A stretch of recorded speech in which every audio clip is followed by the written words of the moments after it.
बच्चा दुनिया में जन्म ले रहा है, अजान दी जाती है उसके कान में, सुन्नत तो नहीं है, अजान के बारे में कोई सही हदीस तो नहीं है, लेकिन हाँ जो हदीसें इस बारे में आई है वो ज़ईफ हैं। उलमा ने लिखा है अगर कोई अजान देना चाहे तो दे सकता है, ना दे तो भी कोई हर्ज की बात नहीं है। हाँ कुछ लोग क्या करते हैं, एक कान में अजान देते हैं दूसरे कान में इकामत देते हैं, वो तो बिल्कुल गलत, वो तो मौजू रिवायत है। सिर्फ एक कान में अजान आप दे सकते हैं, वो भी सुन्नत समझ के नहीं, ये समझ कर के हमारा बच्चा पैदा हुआ है, मुसलमान का बच्चा है, पहली आवाज इसके कानों में अल्लाह की तौहीद की पहुंच जाए, इस मकसद के लिए आप बच्चे के कान में अजान दे दी आपने। उसके बाद वो बच्चा 7 दिन तक जिंदा रहा। 7 दिन के पहले मर गया, अकीका की जरूरत नहीं। 7वां दिन जब आया, और ये भी मसला याद रखो, अगर मगरिब के बाद बच्चा पैदा हुआ है तो अगला दिन पहला दिन माना जाए। मान लीजिए कि आज जुमेरात का दिन था, लेकिन बच्चा अगर मगरिब के बाद पैदा हुआ है तो जुमा का दिन पहला दिन माना जाएगा। और जब जुमा का दिन पहला दिन है तो जुमा, शनिचर, इतवार, सोमवार, मंगल, बुध, जुमरात उसका 7वां दिन माना जाएगा। तो 7वें दिन आपको अकीका करना। और अल्लाह के नबी की सुन्नत ये भी है कि 7वें दिन बच्चे का अकीका किया जाए। अगर लड़की है तो 1 जानवर, लड़का है तो 2 जानवर। जानवर का दता होना जरूरी नहीं है, दता है तो अच्छी बात है, दता नहीं है तो कोई हरज की बात नहीं है। जानवर कुर्बानी की तरह बेऐब होना चाहिए और आपको उसका अकीका करना है। अगर आपको अल्लाह ने लड़का दिया और आपके पास 2 जानवर की ताकत नहीं है, एक ही जानवर की ताकत है, कोई हरज की बात नहीं, आप 1 जानवर कर लीजिए। और ये भी याद रखिए, हदीसों में अकीका में छोटे जानवर का जिक्र है, बड़े जानवर का जिक्र नहीं है। आपको भेड़ा करना है भेड़ा कर दीजिए, बकरा करना है बकरी कर दीजिए, बकरा कर दीजिए, बकरी करना है बकरी कर दीजिए, छोटा जानवर होना चाहिए। बड़े जानवर का अकीका हदीसों से साबित नहीं है, कुछ उलमा ने जायज कहा है, लेकिन बेहतर यह है कि जो हदीस से साबित है, जो सुन्नत से साबित है, उस पर अमल करें। और 7वें दिन आप बच्चे का बाल मुड़वा लीजिए। अगर कोई बीमारी उमारी का मसला है तो अलग बात है, वरना बाल मुड़वा लीजिए और बाल के वजन के बराबर चांदी सदका कर। बाल के वजन के बराबर कितना बाल का वजन होता होगा? 1 ग्राम, 2 ग्राम, 3 ग्राम, और कितना होता होगा? अब आजकल चांदी का रेट भी तो माशाल्लाह बहुत भाग गया। किसी ने बताया हमको कि पिछले साल चांदी जो थी इसी जनवरी के महीने में 93,000 रुपया किलो थी। 1 किलो चांदी 93,000 में थी 2025 की जनवरी में, और 2026 की जनवरी में वही चांदी 2,93,000 में बिक रही। 2 लाख बढ़ गया उसका। तो भाई पता कर लीजिए कि चांदी का क्या रेट है इसका। अब अगर 3.5 लाख में भाई साहब बता रहे 3.5 लाख में चांदी है, इसका मतलब ये हुआ कि अगर 1 ग्राम बाल निकला है तो 3,500 रुपये का 1 ग्राम चांदी होगी। अगर 2 ग्राम बाल निकला है तो आपको 7,000 रुपये का सदका करना है। उतने का आप सदका कर दीजिए, अल्लाह की राह में आप दे दीजिए। और अकीका के बारे में ये भी सुन लीजिए कि अकीका का गोश्त आप खुद भी खा सकते हैं, गरीबों को भी दे सकते हैं, रिश्तेदारों को भी दे सकते हैं। जरूरी नहीं कि आप दावत दें तभी अकीका होगा। आप जानवर ज़बह कर दें, गोश्त बांट दें, आप रिश्तेदारों में, गरीबों में, कोई हरज की बात नहीं है। किसी बकरा काट करके आप मदरसे में दे दें, बच्चों को खिला दें, कोई हरज की बात नहीं, उसमें आपको कोई पाबंदी नहीं। ये सारे हक हैं औलाद के। आप उसी औलाद का एक हक ये भी है कि आप उसका अच्छा नाम रखें। अगर लड़का पैदा हुआ है अच्छा नाम रखें, अब्दुल्ला रखें, अब्दुर्रहमान रखें, इब्राहिम रखें, मोहम्मद रखें, ईसा रखें, मूसा रखें, यूसुफ रखें। नबियों के नाम पर अपने बच्चों का नाम रखें। बेटी पैदा हुई है फातिमा रख दें, रुकैया रख दें, उम्मे सलमा रख दें, ज़ैनब रख दें, उम्मे हबीबा रख दें, मैमूना रख दें। अल्लाह के नबी की बेटियों के नाम पे रख दें, अल्लाह के नबी की बीवियों के नाम पे रख दें, सहाबियात के नाम पे रख दें। उल्टे सीधे नाम, तुर्की की सीरियलों का नाम और पाकिस्तानी सीरियलों के नाम पर अपने बच्चों का नाम न रखे, जिनकी मीनिंग भी आपको मालूम नहीं है। और मीनिंग के लिए भी आप अगर इंटरनेट का सहारा लेते हैं तो याद रखें, इंटरनेट कोई मोतबर जरिया नहीं है, इंटरनेट कोई भरोसेमंद जरिया नहीं है। इंटरनेट पर बहुत सारे नामों के माना गलत भी बताए जाते हैं, इसलिए किसी जानकार से पूछकर, किसी आलिम से पूछ करके नाम रखें। अच्छा, अब मैं तकरीर में बोलने लगा हूं कि पूछ के नाम रखे, तो मुझे ही लोग मैसेज करते, हर दूसरे दिन मैसेज आता, मौलाना साहब बेटी हुई है नाम बता दो, मौलाना साहब बेटा हुआ। अरे भाई, अब्दुल गफ्फार साहब के पास यही काम बचा है, बेटे बेटी का नाम बताएं। और मैसेज का जवाब ना तो उस पर भी लोग नाराज होते हैं, मौलाना साहब बड़े घमंडी हैं, ये हैं वो हैं, जवाब नहीं देते। भाई आदमी के पास दुनिया भर की मसरूफियत है। आप अपनी मस्जिद के इमाम से पूछ लें, अपने मोहल्ले के मौलवी से पूछ लें, कोई हर्ज की बात नहीं, लेकिन किसी आलिम से, किसी जानकार से पूछ करके नाम। अब उस बच्चे को 2 साल तक दूध पिलाना है, यह भी उसका हक है। अगर मां को कोई प्रॉब्लम नहीं है, मां को कोई बीमारी नहीं है, तो 2 साल तक वो दूध पिलाए, ये भी बच्चे का हक है। फिर वो बच्चा धीरे धीरे बड़ा हो रहा है, जब वो बच्चा 7 साल का हो जाए, अल्लाह के नबी फरमाते मुरू औलादकुम बिस्सलाति वहुम अबनाउ सबिन, जब तुम्हारे बच्चे 7 साल के हो जाएं, उनको नमाज का हुक्म दो, वज़रिबूहुम अलैहा वहुम अबनाउ अशरिन, और 10 साल के हो जाएं तो नमाज न पढ़ने पर उनकी पिटाई करो। और ये भी फरमाया, जब तुम्हारे बच्चे 10 साल के हो जाएं, वह फर्रिकू बैनहुम फिल मजाज, अपने बच्चे बच्चियों का बिस्तर अलग अलग कर दो, एक बिस्तर पे बच्चों को, बच्चियों को एक बिस्तर पे न लिटाओ। जिस नबी ने 10 साल के बच्चों को एक बिस्तर पे सुलाने से मना किया है, ओ सीमांचल वालों, आज आपके मदरसों में जवान जवान लड़कियां लड़कों के साथ पढ़ रही हैं। माफ करना, इस सिस्टम को बदल दो, ये मुनासिब नहीं है। बहुत ज्यादा दर्जा 3 तक लड़के लड़कियों को साथ में रखो, और दर्जा 3 के बाद जो क्लासें चलती हों, दर्जा 4 की, दर्जा 5 की जो क्लासें चलती हों, जब लड़कियां 10-10 साल की, 12-12 साल की हो चुकी हों, जवान हो चुकी हों, बालिग हो चुकी हों, अब उन लड़कों को, उन लड़कों और लड़कियों को साथ में पढ़ने की इजाजत देना, ये गलत है मेरे प्यारे साथी। और ये भी कान खोल के सुन लो, मैं बार बार सीमांचल के जलसों में ये बात बोल रहा हूं कि आपके यहां जलसों में बहुत ज्यादा इख्तिलाते मर्दोजन होता है। सड़क के ऊपर तकरीर हो रही है, पिंडाल के नीचे जितने लड़के नहीं, उससे कहीं ज्यादा लड़के आपको सड़क के ऊपर मिल जाएं। पिंडाल के नीचे जितनी औरतें नहीं है, उससे कहीं ज्यादा लड़कियां आपको बाजार में मिल जाएं। इधर से लड़के भी जा रहे, उधर से लड़कियां भी आ रही हैं। मेरे प्यारे भाइयों, ये बेपर्दगी और बेहयाई का माहौल अगर जलसे में पैदा हो रहा है तो ये बहुत गलत है, बहुत गलत है। इसी सीमांचल का इलाका है, टापू का इलाका। अभी वहां एक इलाके, एक प्रोग्राम में मैं गया, छोटा टापू, एक गांव का नाम है छोटा टापू, सुपौल के पास। हमारे मुस्तफा कमाल साहब वहां जाते रहते हैं, क्योंकि ये सीमांचल के बड़े जाने माने, बड़े अच्छी आवाज वाले शायर है, ये हर जगह जाते हैं। अब वहां मैंने देखा कि औरतों का कोई इंतजाम नहीं, रात का प्रोग्राम, औरतों का कोई इंतजाम नहीं। मैंने पूछा कि साहब आप लोग जलसे में औरतों को नहीं बुलाते? उन्होंने कहा मौलाना हम दिन में औरतों का प्रोग्राम अलग कर लेते, औरतों के प्रोग्राम में कोई मर्द की एंट्री नहीं, और मर्दों के प्रोग्राम में किसी औरत की एंट्री, वो भी शेरशाबादी लोग। उन्होंने एक सिस्टम बनाया है और इस सिस्टम पर अमल कर रहे हैं, और उनके यहां मैंने देखा कि बेपर्दगी नहीं है। लेकिन कटिहार में, पूर्णिया में, किशनगंज में, अररिया में, ये जो हमारा बेल्ट है, यहां मैं बहुत जम के देखता हूं जलसों में बड़ी बेपर्दगी हो रही है साहब। और वजह क्या है? जलसे में मर्दों औरतों का दोनों का आना और इख्तिलात का होना।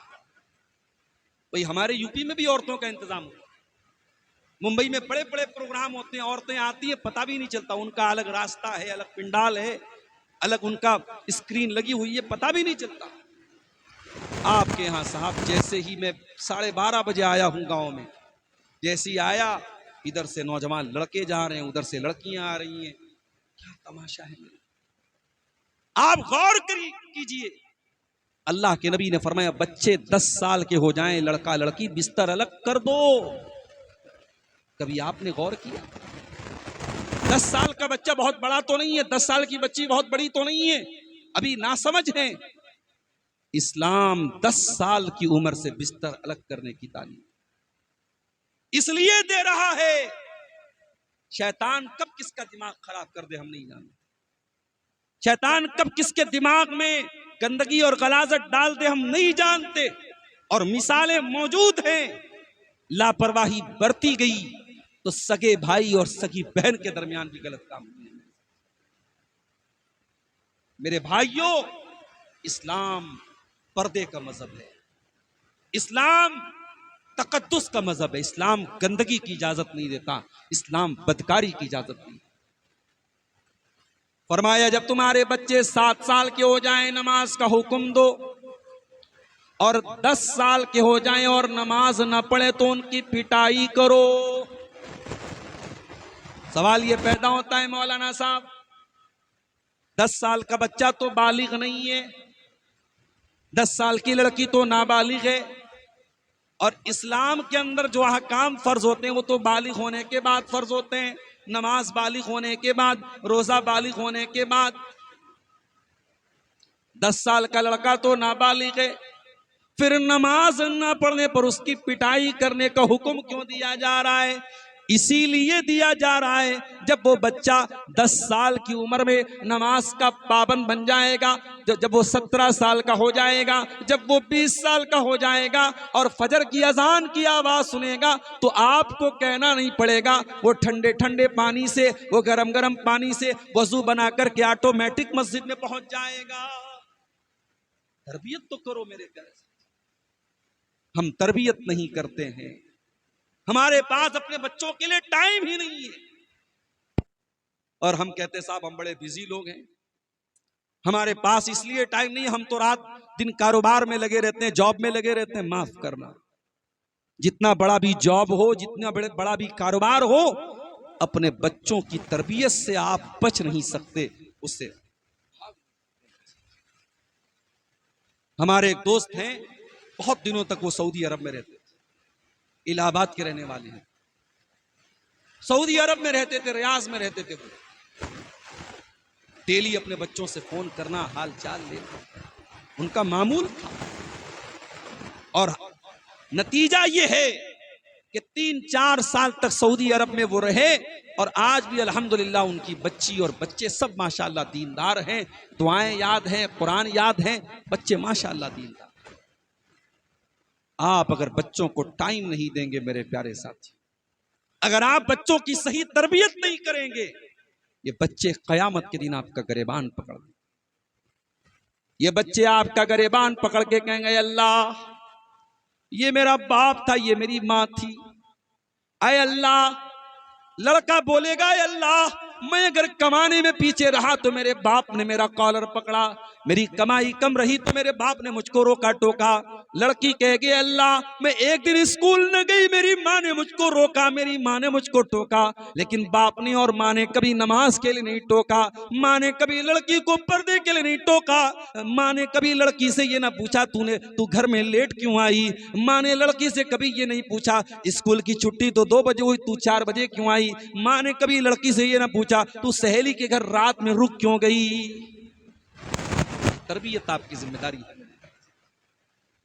हजरत लुकमान को देखो, वो भी तो एक बाप है, अपने बच्चे को नसीहत करते हैं, और लुकमान की ये नसीहत इतनी कीमती होती है कि अल्लाह ताला कुरान में हजरत लुकमान की नसीहतों को बयान करता है। हजरत लुकमान अपने बच्चे से कहते हैं या बुनैया ला तुशरिक बिल्लाह इन्न शिर्क लजुल्मुन अजीम, ऐ मेरे बच्चे तू अल्लाह के साथ कभी शिर्क न करना।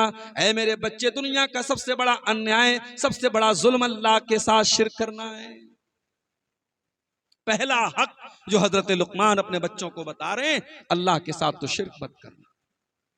उसके बाद कहते हैं या बुनैया इन्नहा इन तकु मिस्काल हब्बतिन मिन खरदलिन फतकुन फी सखरतिन औ फिस समावाति औ फिल अर्दि याति बिहल्लाह। ऐ मेरे बच्चे, एक राई के दाने के बराबर कोई चीज होगी, आसमानों में कहीं होगी, जमीन में कहीं होगी, किसी चट्टान के अंदर छुपी हुई होगी। याति बिहल्लाह, अल्लाह ताला उस राई के दाने के बराबर चीज को भी तेरे सामने ले आएगा। इन्नल्लाह लतीफुन खबीर, अल्लाह ताला बारीक से बारीक चीज की खबर रखने वाला है। लुकमान के जैसे बाप बनो मेरे प्यारे साथी। बाप बनना है। हजरत अब्दुल्ला बिन मसूद को देखो, रात में तहज्जुद की नमाज पढ़ रहे हैं और सूरह कहफ की तिलावत कर रहे हैं, और सूरह कहफ पढ़ते पढ़ते अब्दुल्ला बिन मसूद इस आयत पर पहुंचते हैं। अल्लाह फरमाता है फवजदा फीहा जिदारन युरीदु अन यनक़द फअक़ामा क़ाल लौ शि'त लत्तख़ज़्ता अलैहि अजरा। हजरत मूसा अलैहिस्सलाम और हजरत खज़िर अलैहिस्सलाम जब दोनों एक गांव में गए और गांव वालों से उन्होंने खाना मांगा, गांव वालों ने खाना देने से इनकार कर दिया। वो दोनों बेचारे थके हारे बैठ गए। वहां दोनों ने देखा कि एक दीवार गिरने वाली है। हजरत खज़िर खड़े हुए और उन्होंने दीवार को ठीक कर दिया, दीवार को ठीक कर। हजरत मूसा अलैहिस्सलाम ने बड़े गुस्से में कहा, ये कंजूस लोग हैं, इन लोगों ने खाना तक नहीं खिलाया और आपने दीवार इनकी फ्री में ठीक कर दी। इनसे पैसा ले लेना चाहिए था, उजरत ले लेना चाहिए था। हजरत खज़िर ने कहा वो अम्मल जिदारु फकाना ले गुलामैनि यतीमैनि फिल मदीना व कान तहतहु कंजुल लहुमा व कान अबूहुमा सालिहा। ऐ मूसा, वो दीवार जो गिरने वाली थी वो दो यतीम बच्चों के मकान की दीवार थी। उस मकान के अंदर दो यतीम बच्चे रहा करते थे और उस दीवार के नीचे उन दोनों यतीम बच्चों के बाप ने खजाना दबाया था।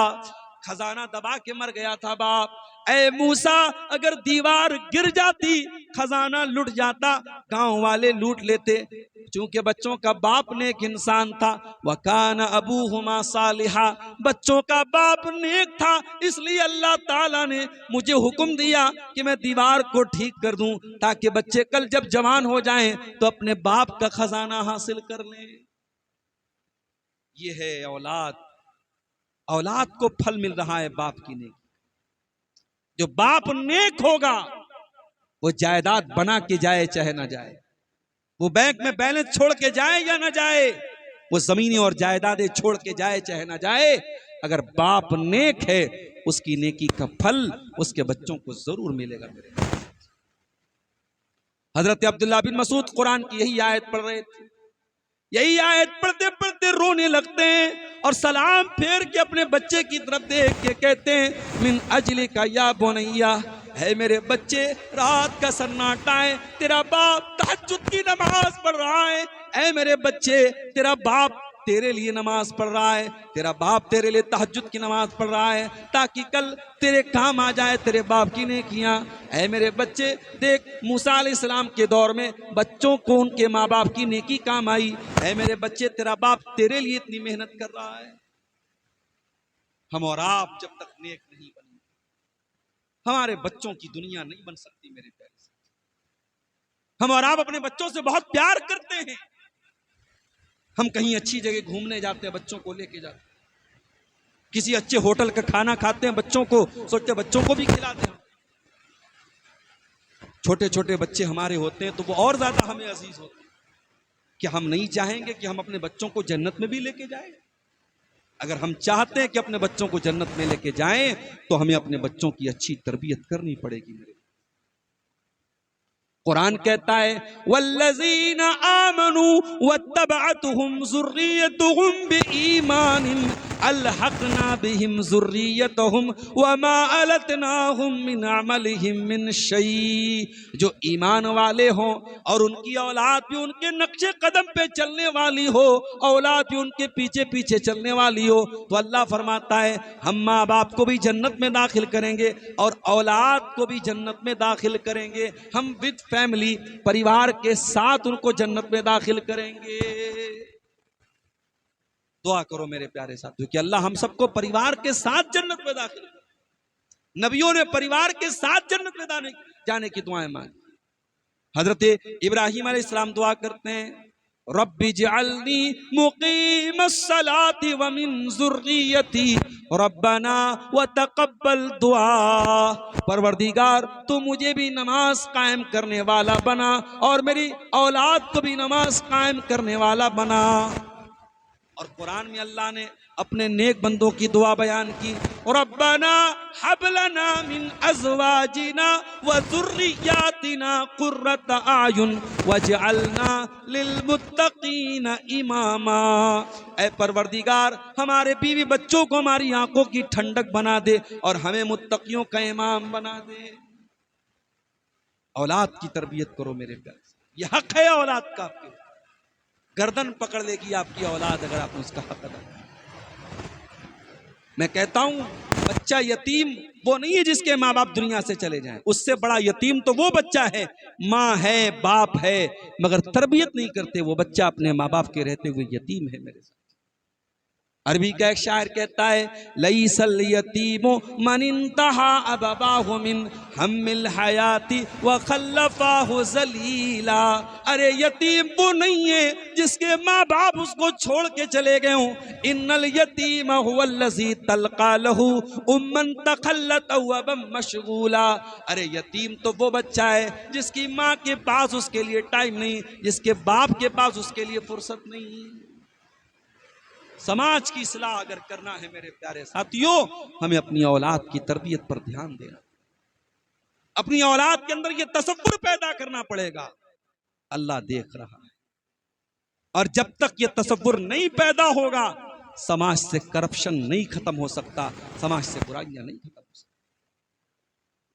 कुरान का 30वां पारा उठाओ, अल्लाह फरमाता है, वैलुल लिल मुतफ्फिफीन अल्लज़ीना इज़्क़तालू अलन नासी यस्तौफून।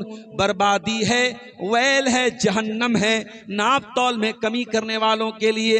अल्लज़ीना इज़्क़तालू अलन नासी यस्तौफून, जब वो सामान लेने जाते हैं तो पूरा पूरा तौल करके लेते हैं। वइज़ा कालूहुम औ वज़नूहुम युक्सिरून, और जब सामान तौल के देते हैं, जब सामान देने की बारी आती है तो डंडी मारते हैं। अला यदुन्नु उलाइका अन्नहुम मबऊथून लियौमिन अज़ीम यौम यक़ूमुन नासु लिरब्बिल आलमीन। क्या ये नहीं जानते कि एक दिन क़यामत आने वाली है और इनको अल्लाह के सामने जवाब देना है, अल्लाह की अदालत लगेगी मेरे प्यारे साथी। और अल्लाह की अदालत में कोई भेदभाव नहीं होगा, कोई डिस्क्रिमिनेशन नहीं होगा, कोई अन्याय नहीं होगा। अल्लाह की अदालत में कोई पावर नहीं चलेगा, कोई सोर्स नहीं चलेगा। दुनिया में कहीं मंत्रियों का सोर्स है, कहीं अधिकारियों का सोर्स है, कयामत के दिन किसी का कोई सोर्स नहीं चलेगा।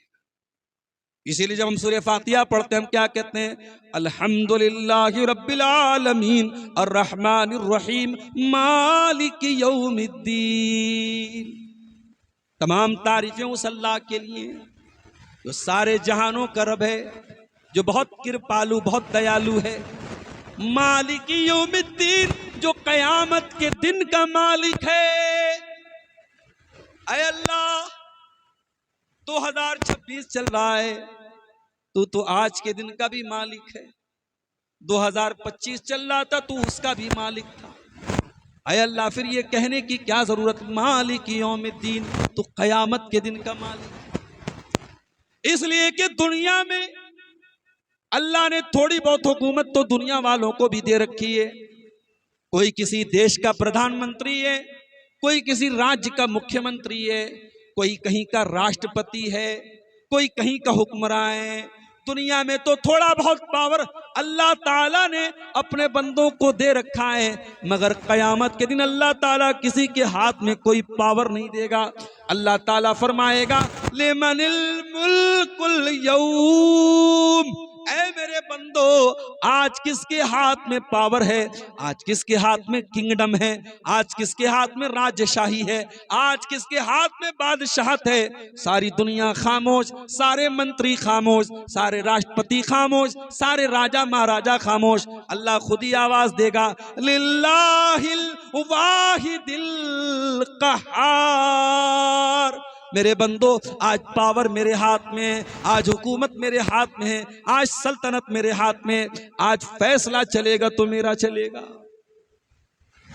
कयामत के दिन अल्लाह का फैसला, और अल्लाह के फैसले में कोई भेदभाव नहीं चलेगा मेरे साथ, कोई अन्याय नहीं होगा। अल्लाह के फैसले, कयामत के दिन अल्लाह एक तराजू रखेगा, उस तराजू का नाम मीजान है। मीजान, वो तराजू कैसा होगा?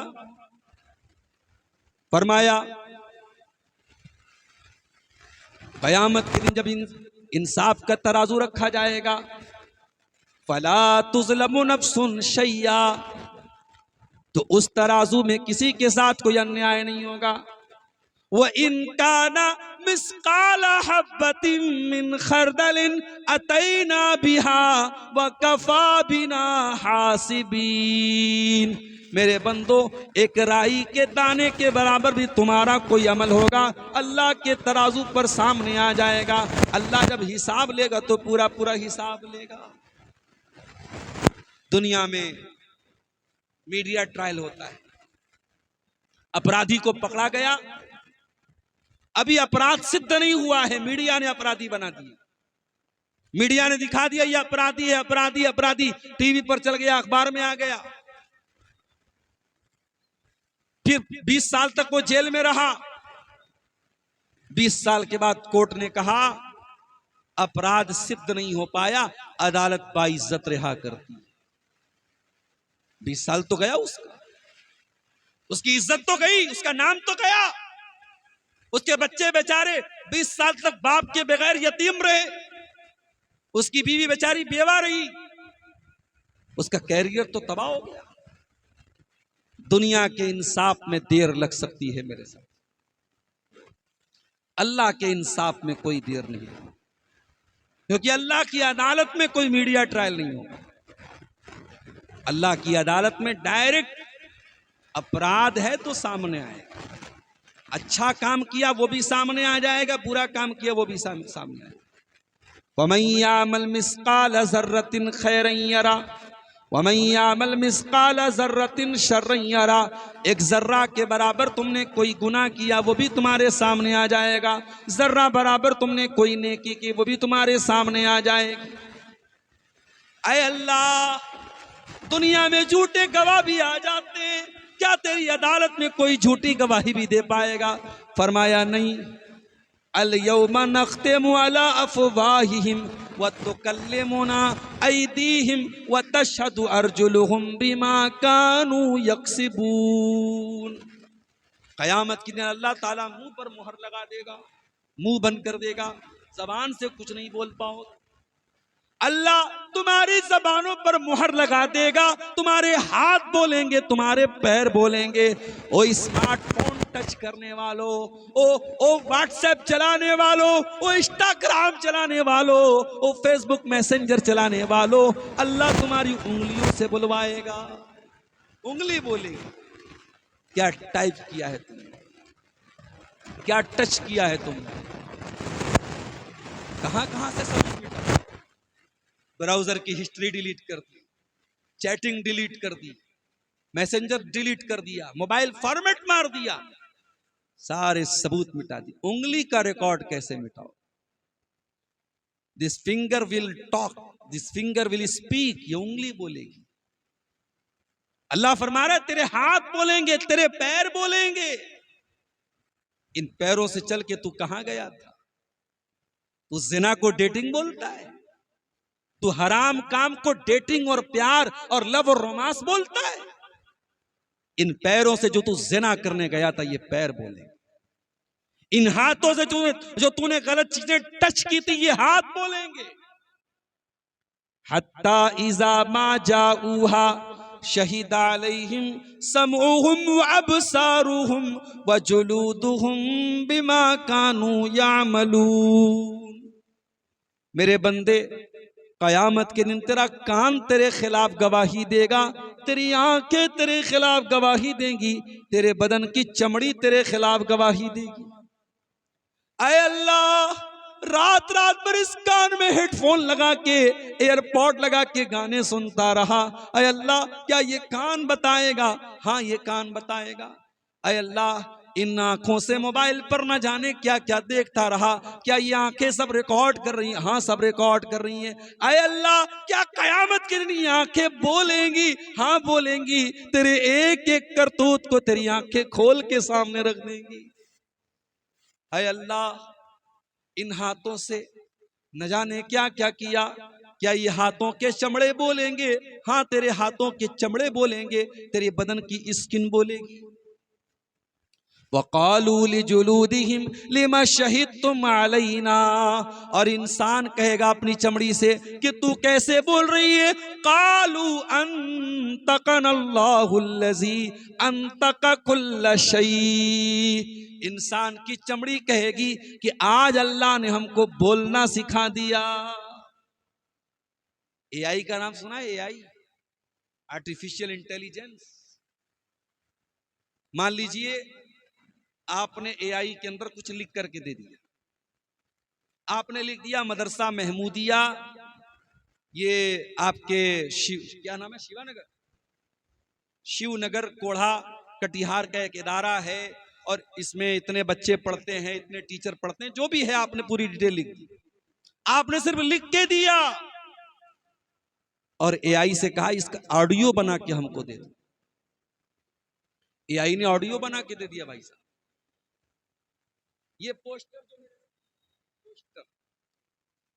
पोस्टर जो है, इसको मैं एआई का बहुत माहिर नहीं हूं, लेकिन मैं भी अगर चाहूं तो इस पोस्टर को अभी 2 मिनट के अंदर सेम पोस्टर में एआई पर लेके जाऊंगा और यहां कटिहार की जगह बनारस, उससे बोल दो कटिहार को बनारस कर दो, और यहाँ डॉक्टर अब्दुल गफ्फार सलफी है, यहाँ पे आप सैयद मेराज रब्बानी कर दो। जो भी चेंजिंग बोलूंगा 2 मिनट के अंदर सेम पोस्टर एआई चेंज कर। ये एआई क्या है? जैसे हमारा दिमाग काम करता है, हमारे अंदर सोचने समझने की सलाहियत है। अब ये एक नई टेक्निक आई है कि मशीन के अंदर भी सोचने समझने की सलाहियत है। मशीन भी सोच रही है और आप जैसा उसको ऑर्डर देंगे वो सोच करके वैसा पूरा कर देगा। इसको बोलते हैं एआई, आर्टिफिशियल इंटेलिजेंस। तो अगर इंसान की बनाई हुई ऐसी टेक्निक है, और इंसान ने भी ये चीज अल्लाह के ही हुक्म से और अल्लाह ही की तौफीक से बनाई है, और कयामत की एक निशानी अल्लाह के नबी ने बयान फरमाई है, वज़ुहूरुल कलम, कयामत के पहले कलम का ज़ुहूर हो जाएगा, कलम की ताकत बहुत बड़ी हो जाएगी। आज देखो तो सब कुछ तो कलम ही है, सब कुछ तो टाइप किया जा रहा है, यानी आज कलम की ताकत इतनी बड़ी ताकत बन गई कि आपने जो लिख के दिया एआई ने पूरा कर दिया उसको।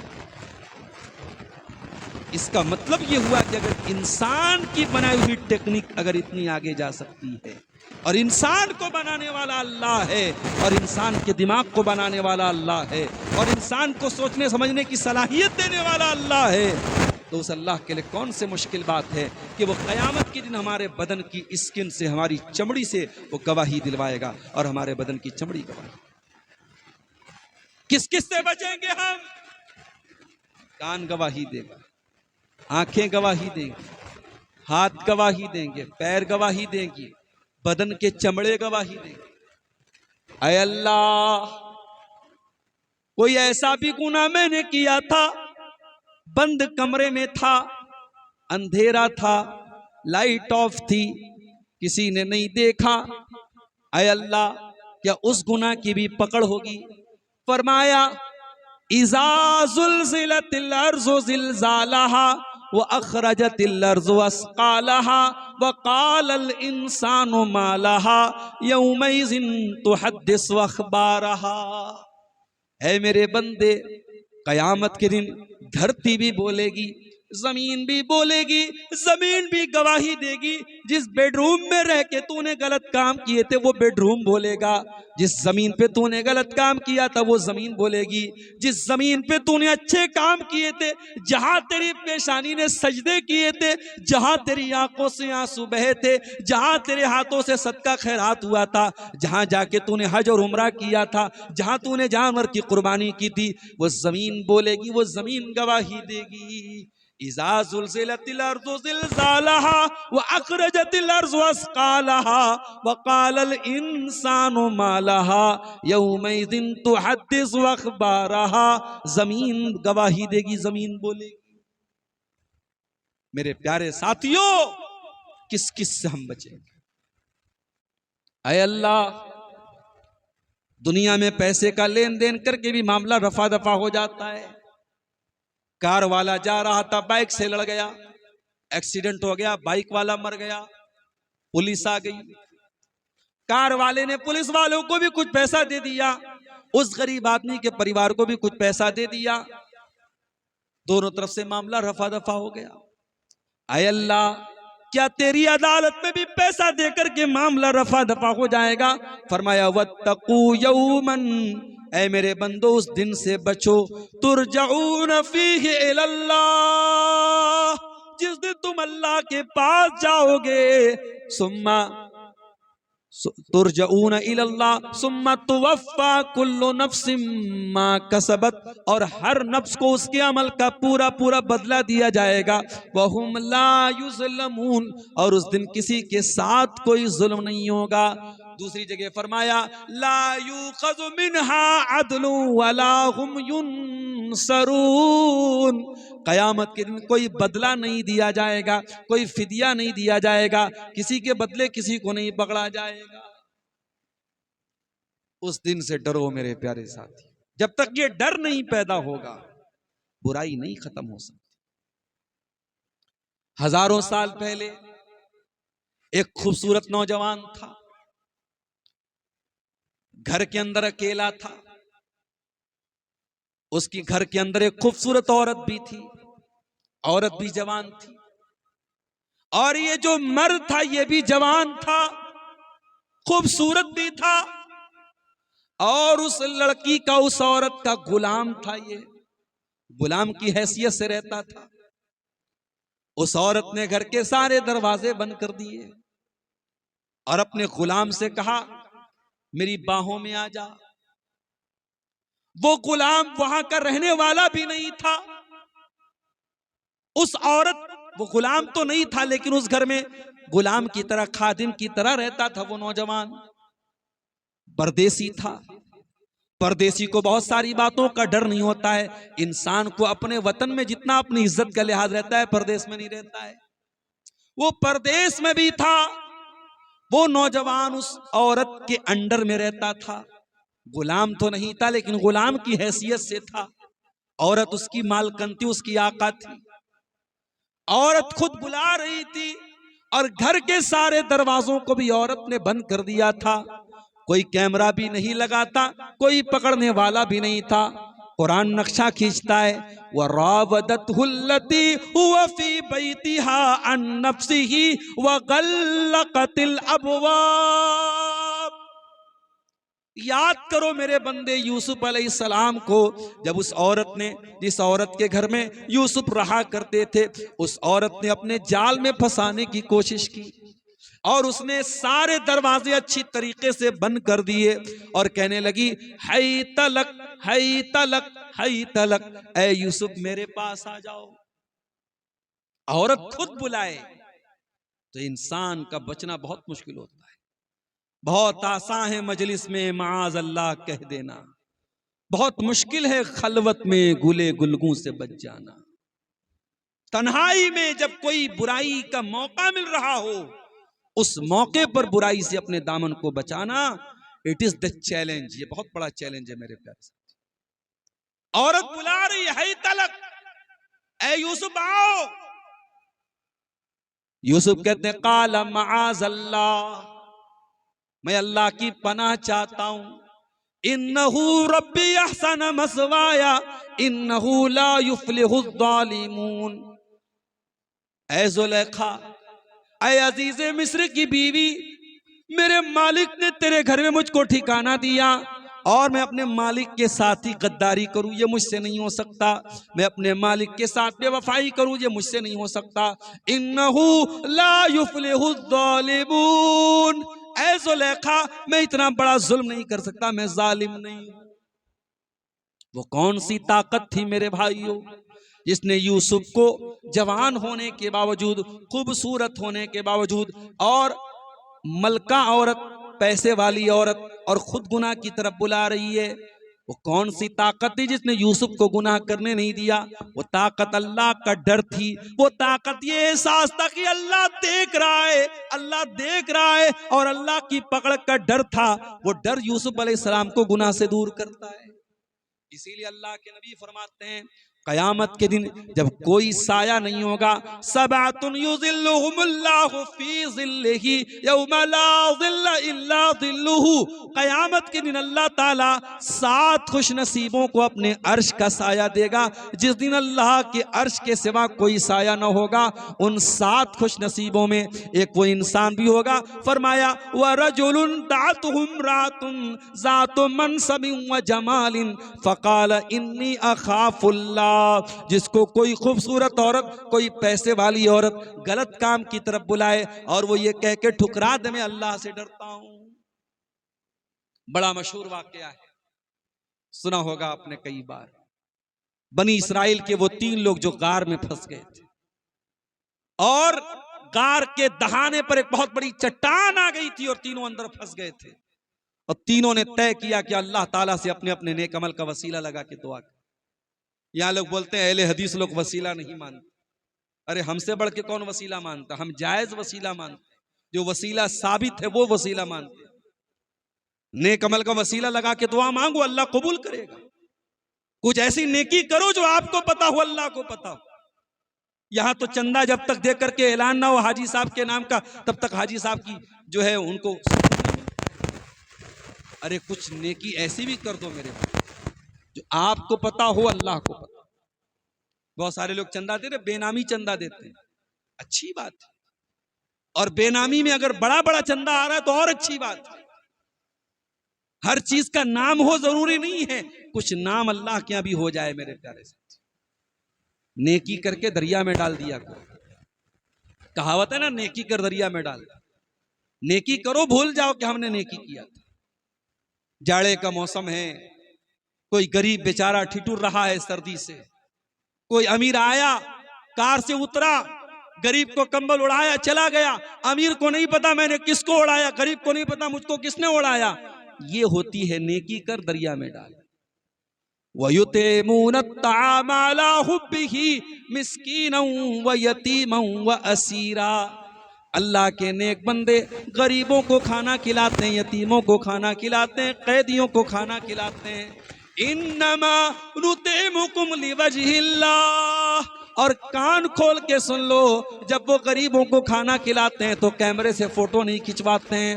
वो गरीबों को खाना खिला के उनकी इज्जत नहीं लूटते हैं। वो कहते हैं हम तो तुम्हें अल्लाह के लिए खिला रहे हैं। ला नुरीदु मिनकुम जज़ाअन वला शुकूरा।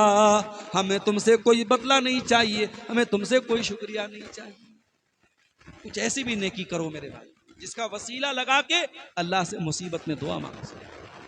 तो बनी इस्राइल की जो 3 लोग थे उनमें से एक ने कहा, अय अल्लाह, मेरी एक चचा की लड़की थी, मेरी एक चचाजाद थी, चचा की लड़की थी, मैं बहुत मोहब्बत करता था। एक मर्द एक औरत से जितनी मोहब्बत कर सकता है मैं उससे करता था, लेकिन नाजायज मोहब्बत करता था, उसको पाना चाहता था। मोहब्बत कब जायज होती है?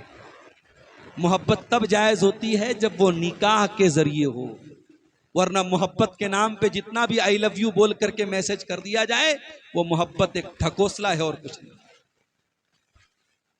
जब मोहब्बत नाजायज होती है तो महबूब के ऊपर तेजाब भी फेंकने पर मजबूर करती है।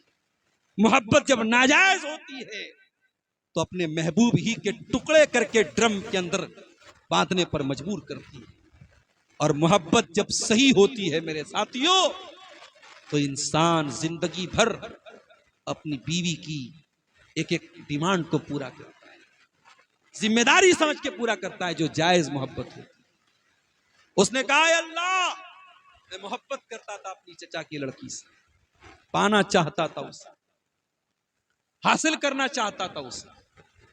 गांव में सूखा पड़ा, मेरे पास मदद मांगने के लिए आई।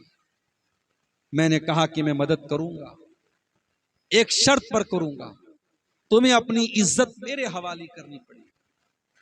ऐ अल्लाह, उस लड़की की मजबूरी का फायदा मैंने उठाना चाहा और 100 दीनार पर मैंने इज्जत का सौदा किया।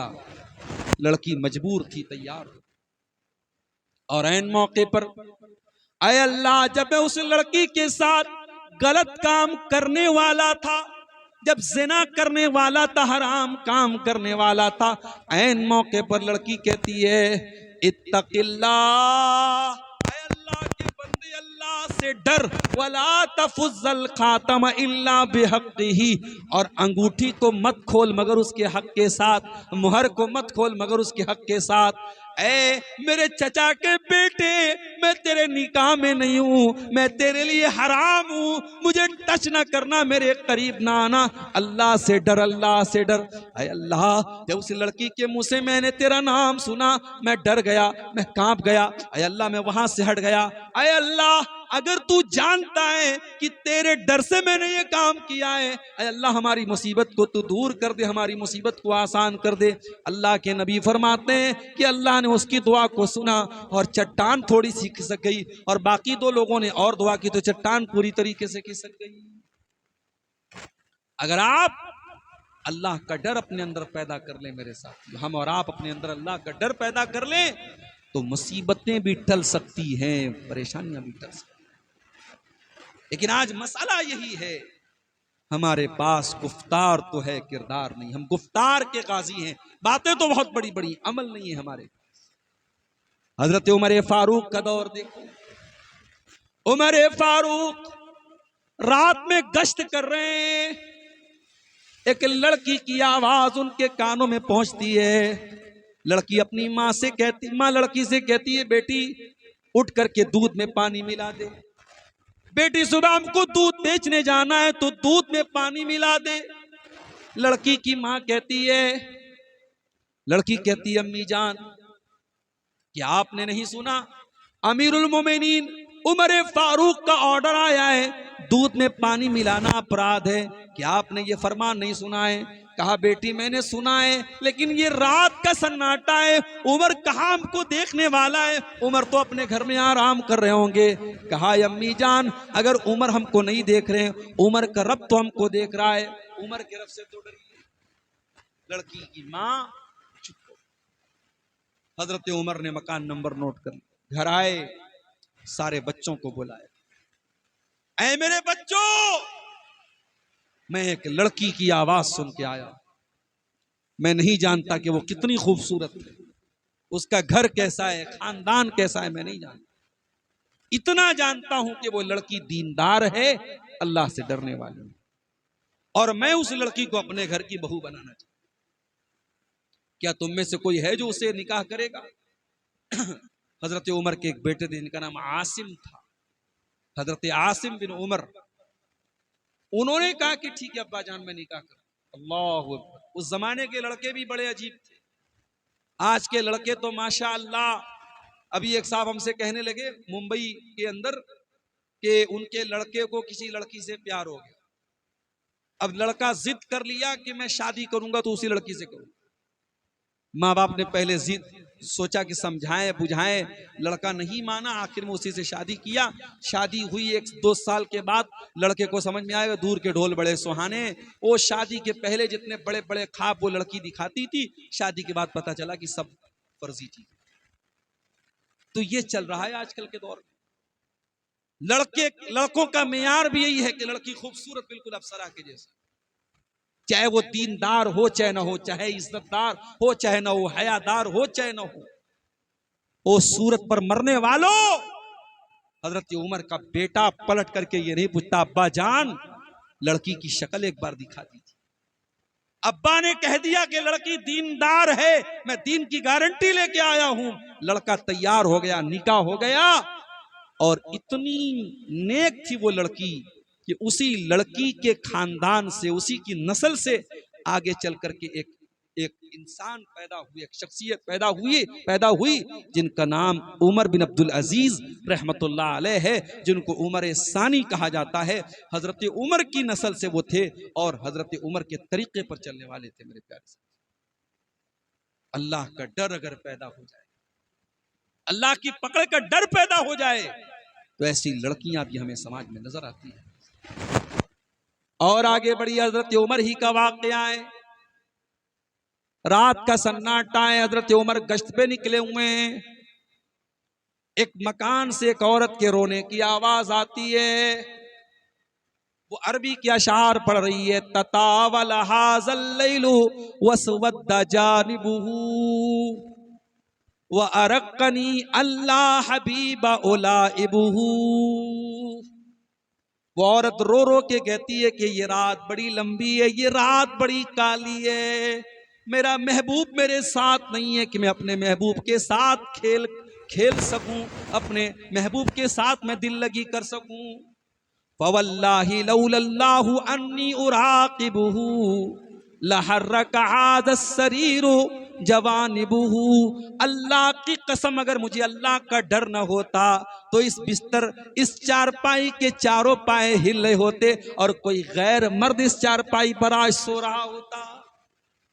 मतलब ये हुआ कि वो औरत शौहर से दूर थी, शौहर उसका मैदान जंग में गया हुआ था और औरत को अपने शौहर की याद आ रही थी और वो रो रही थी और ये अशार पढ़ रही। हजरत उमर के दिल पर बड़ा असर हुआ इन अशार का। वो घर आए और उन्होंने अपनी बेटी हजरत हफ्सा से पूछा। कभी कभी ऐसा मसला आता है, लेडीज ही से पूछना पड़ता है। हजरत उमर ने अपनी बेटी से पूछा, जो उनकी बेटी भी हैं और अल्लाह के नबी की बीवी भी, हम सब की मां भी हैं, उम्मुल मोमिनीन भी। कहा, ए हफ्सा ये बताओ, औरत शौहर के बगैर मैक्सिमम कितने दिन तक रह सकती है? बगैर शौहर की औरत कितने दिन तक रह सकती है? तुम्हारा तजर्बा क्या कहता है, तुम्हारा एक्सपीरियंस क्या कहता है? हजरत हफ्सा ने कहा, अब्बा जान, औरत बगैर शौहर के मैक्सिमम 6 महीना रह सकती है। 6 महीने से ज्यादा बहुत मुश्किल है उसके लिए रहना। हजरत उमर ने तमाम अपने मुजाहिदीन को लेटर लिखा कि 6 महीने में चेंजिंग कर लिया करो, 6 महीने में रोटेशन कर लिया करो, 6 महीने में घर जाया करो, ताकि बीवियों के पास भी तुम टाइम दे सको, बीवी 6 महीने से ज्यादा तुम्हारा वेट न करे।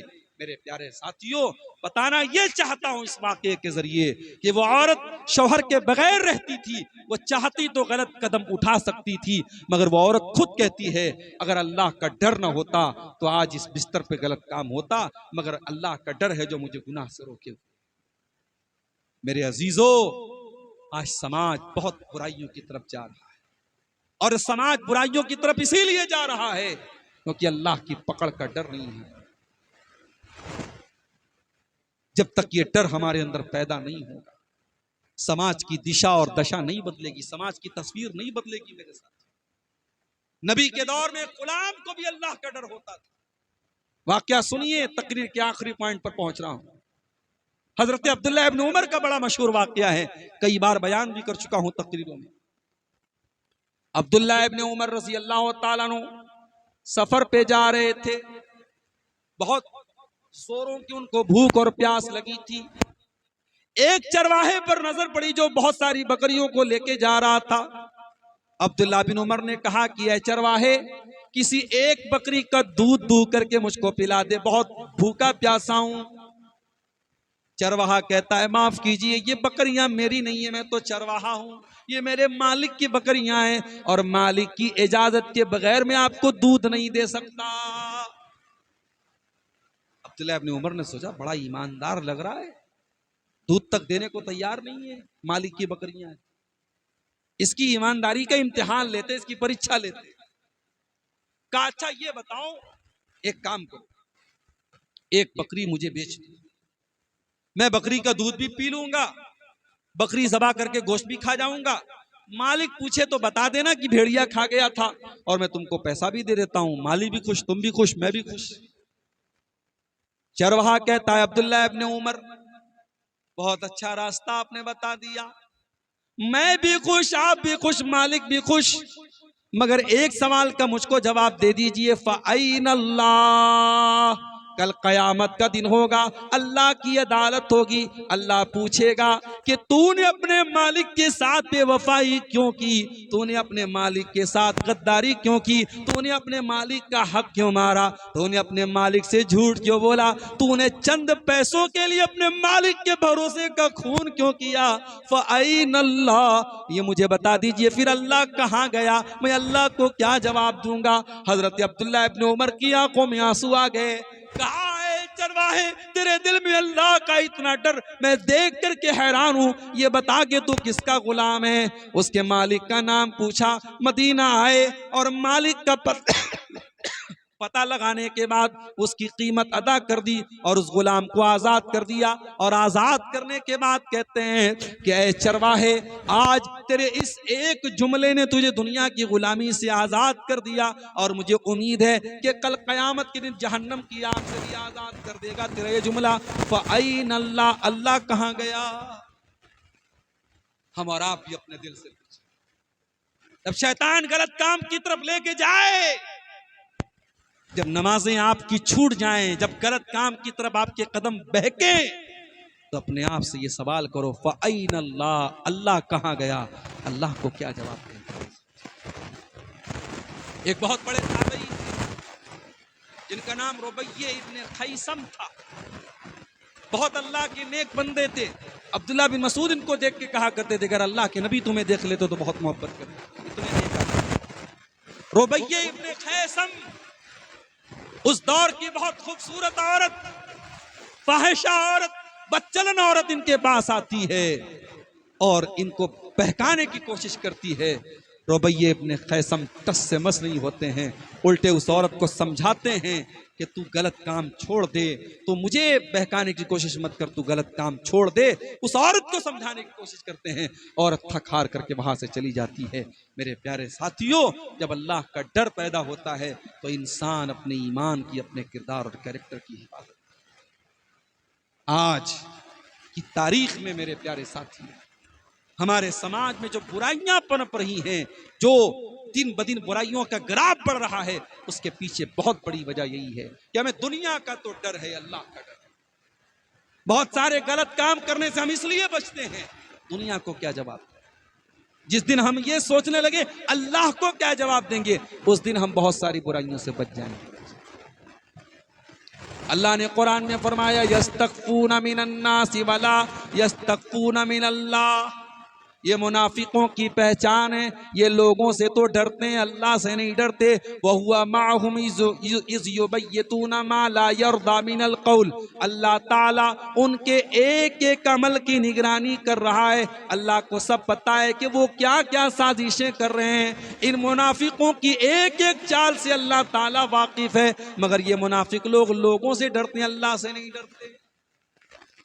अल्लाह से डरो मेरे प्यारे साथ, अल्लाह का डर अपने अंदर पैदा कीजिए। और ये बात याद रखिए कि अल्लाह के सब रिकॉर्ड हो रहा है, अल्लाह का कैमरा सब रिकॉर्ड कर रहा है और अल्लाह का कैमरा कभी खराब होने वाला नहीं है।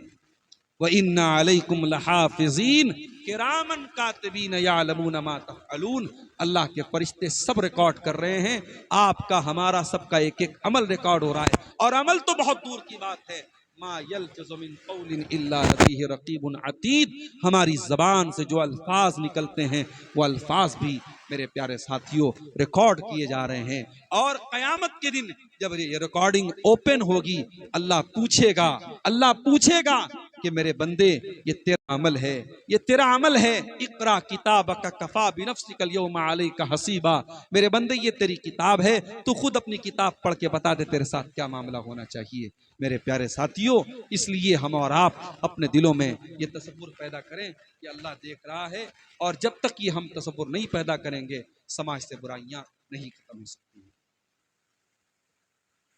दो सवालात हमारे सामने आए हैं, क्या औरत एतिकाफ कहाँ कर सकती है। औरत के लिए एतिकाफ मस्जिद ही में साबित है, घर में साबित नहीं है। अगर मस्जिद में औरत के लिए इंतज़ाम है, साउथ इंडिया में मैं रमज़ान में जाता हूँ, वहाँ अल्हम्दुलिल्लाह बहुत सारे इलाकों में मस्जिद में पूरा इंतज़ाम है औरतों की इज्जत का और उनकी सिक्योरिटी का, और वहाँ एतिकाफ औरतें मस्जिद में करती हैं। आप सीमांचल में भी ऐसा माहौल बनाइए और पूरा मजबूत इंतज़ाम कीजिए, तो औरत मस्जिद में एतिकाफ करेगी। और अगर मस्जिद में ऐसा इंतज़ाम नहीं है तो औरत को दिल छोटा करने की ज़रूरत नहीं है। वो ये ना सोचे कि मैं ये नेकी नहीं कर सकती हूँ, वो और नेकी का काम करे, वो घर में बैठ के नमाज पढ़े, तहज्जुद पढ़े, वो उसके लिए काफ़ी है। आपको अल्लाह ताला जिस जिस चीज़ की ताकत नहीं है उससे ज़्यादा आपको बोझ नहीं डालता। अगर आपको बहुत शौक़ है एतिकाफ करने का, रमज़ान में मौका निकालिए, पैसा खर्च कीजिए, उम्रा करने जाइए और वहाँ जाके आप एतिकाफ, मर्द भी एतिकाफ कर ले, औरत भी वहाँ कर ले, हरम में इंतज़ाम होता है, वहाँ कर सकते हैं। लेकिन यहाँ पे अगर एतिकाफ करना है तो मस्जिद में करेगी, और वो भी वो मस्जिद जहाँ जुमा होता है, आम वक्तिया मस्जिद नहीं, जामा मस्जिद में ही एतिकाफ हो सकता है, किसी और मस्जिद में नहीं हो सकता। इस्तिखारा की नमाज किस वक्त पढ़ना बेहतर और उसकी दुआ कब पढ़ना है? इस्तिखारा की नमाज का कोई वक्त नहीं है, आप कभी भी पढ़ सकते हैं। आपको जब ये लगे कि मुझे कोई काम करना है, आप इस्तिखारा पढ़ लीजिए, इस्तिखारा की 2 रकात नमाज पढ़िए, और 2 रकात नमाज पढ़ने के बाद अल्लाह के नबी ने सिर्फ इतना फरमाया कि 2 रकात नमाज पढ़े और उसके बाद दुआ पढ़े। तो दुआ आप हाथ उठा के दुआ पढ़ लीजिए, नमाज पढ़ के वही मुसल्ले पर बैठे बैठे आप पढ़ लीजिए, उसका कोई खास वक्त नहीं। आप पहले नमाज पढ़िए 2 रकात और उसके बाद आप इस्तिखारा की दुआ पढ़िए, और इस्तिखारा की दुआ पढ़ने के बाद जिस चीज पर आपका दिल मुतमईन होता है वो काम कर लीजिए। अगर मुतमईन नहीं होता है फिर इस्तिखारा कीजिए, बार बार करने के बाद जब दिल मुतमईन हो जाए तब वो काम कीजिए जिस काम पर आपका दिल मुतमईन होता है। अगर इस्तिखारा करके वो काम करेंगे तो इंशाअल्लाह उस काम में अल्लाह ताला बरकत देगा और उस काम में अल्लाह की तरफ से आपको खैर मिलेगा इंशाअल्लाह। लिबास में अगर इंसान या जानवर की तस्वीर अंदर या बाहर लगा है तो क्या नमाज होगी? नमाज तो हो जाएगा, ऐसी कोई दलील नहीं है कि तस्वीर अगर बनी है कपड़े पर तो नमाज नहीं होगी, लेकिन गुनाह होगा। इसलिए तस्वीर अगर बनी है तो उसको या तो बिल्कुल हटा दे, अगर हटा नहीं सकता है तो उसको कुछ ऐसी सिलाई वगैरह कर दे कि तस्वीर ढक जाए, या तस्वीर का जो मुंह वगैरह है उसके ऊपर कुछ जो है वो सिलाई वगैरह कर दे, यानी तस्वीर न जाए चल के, चाहे वो इंसान की हो चाहे वो जानवर की, किसी भी जानदार की तस्वीर जो है वो कपड़े पे इस्तेमाल करना जायज़ नहीं है। लेकिन जहाँ तक नमाज का मसला है, अल्लाह आलम, जो मुझे मालूम है वो यही कि नमाज हो जाएगी, नमाज ना होने की कोई दलील नहीं है। मैंने यूट्यूबर हजरात को मना किया था, मगर ये लोग बहुत ओवर स्मार्ट बनते हैं, कैमरा लगाए रहे, इन्होंने रिकॉर्डिंग किया है।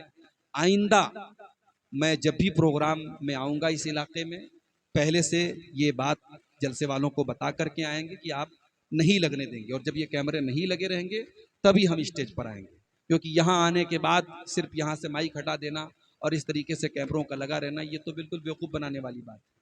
अब आप ये पूछेंगे कि मैं कैमरे क्यों नहीं लगने दे रहा हूँ, उसकी बहुत सारी वजूहात है।